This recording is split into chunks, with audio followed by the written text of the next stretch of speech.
सोने का लंका आज सोने की वजह से ही दिवालिया होने से बच रहा है। क्या है इसके पीछे की पूरी कहानी, आइए जानते हैं। श्रीलंका खुद को दिवालिया होने से बचाने के लिए सोना बेचने की स्थिति में पहुंच चुका है।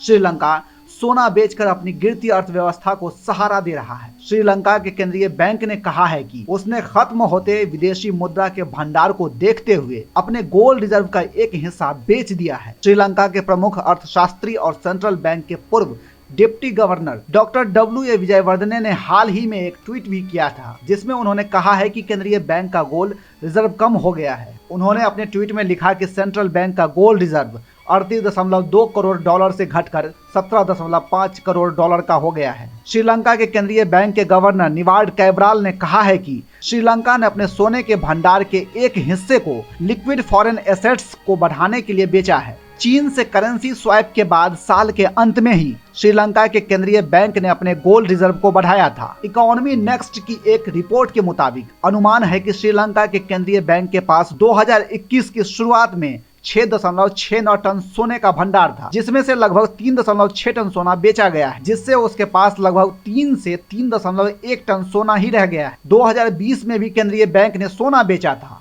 साल की शुरुआत में श्रीलंका के पास 19.6 टन सोने का भंडार था, जिसमें से 12.3 टन सोना बेच दिया गया। श्रीलंका ने साल 2015, 2018 और 2019 में भी सोना बेचा था।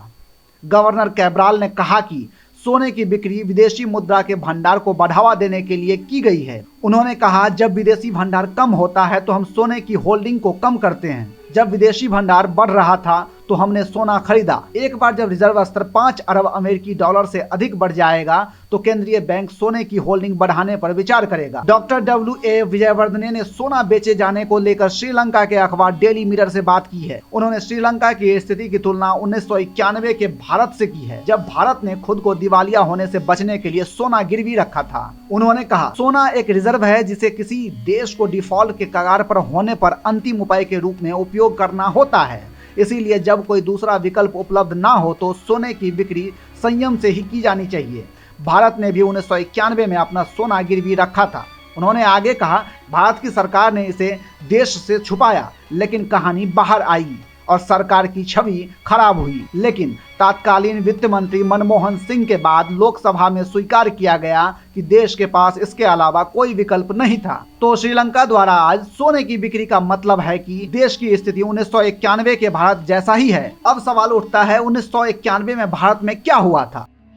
साल 1991 में उदारीकरण से पहले भारत की अर्थव्यवस्था इतनी खराब हालत में थी कि 2 बार सोना गिरवी रखना पड़ा था। पहली बार सोना गिरवी रखने की नौबत तब आई थी जब यशवंत सिन्हा वित्त मंत्री थे और चंद्रशेखर प्रधानमंत्री। उस दौरान अंतर्राष्ट्रीय एजेंसियों ने भारत की रेटिंग गिरा दी थी। भारत के अंतर्राष्ट्रीय बाजार में दिवालिया हो जाने का खतरा मंडराने लगा था। भारत का विदेशी मुद्रा भंडार लगभग खाली हो गया था। ऐसे मुश्किल समय में अंतिम विकल्प के रूप में सोना गिरवी रखने का फैसला किया गया। 20,000 किलो सोने को चुपके से मई 1991 में स्विट्जरलैंड के यूबीएस बैंक में गिरवी रखा गया। इसके बदले सरकार को 20 करोड़ डॉलर मिले थे। सोना गिरवी रखने के बाद भी भारत की अर्थव्यवस्था को कोई खास लाभ नहीं हुआ। सरकार के पास विदेशी आयात के भुगतान के लिए पैसे नहीं थे। विदेशी मुद्रा का भंडार लगभग खाली हो चुका था। 21 जून 1991 को पीवी नरसिम्हा राव की सरकार बनी। इस सरकार में वित्त मंत्री मनमोहन सिंह को बनाया गया। नई सरकार के पास दिवालिया हो रहे देश को बचाने की चुनौती थी। ऐसे में एक बार फिर सोना गिरवी रखा गया, जिसकी खबर देश को नहीं दी गई। 40 करोड़ डॉलर के बदले में 47 टन सोना गिरवी रखा गया। इस खबर को इंडियन एक्सप्रेस के पत्रकार शंकर अय्यर ने ब्रेक कर दिया, जिसके बाद देश को सोना गिरवी रखने के बारे में पता चला। हालांकि बाद में जब आर्थिक स्थिति सुधरी तो उसी साल सोना वापस खरीद लिया गया।